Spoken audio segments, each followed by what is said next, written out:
10টা রং দিয়ে আজকে লিপস্টিক দিব, মানে আমি এখন আমার এই ছোট ঠোঁটের উপরে টোটাল 10টা রং দিব, তারপর মিক্সড করে দেখব কি কালারের লিপস্টিক হয়।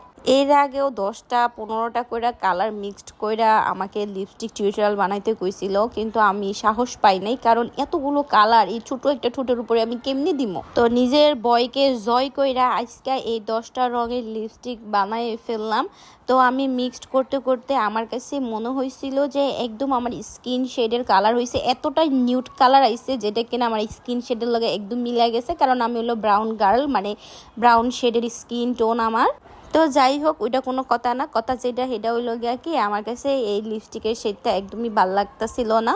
মিক্সড করতে করতে আমার মনে হইলো যে এইখানে আর কিছু একটা রং দিলে হয়তো বা কালারটা সুন্দর আইব।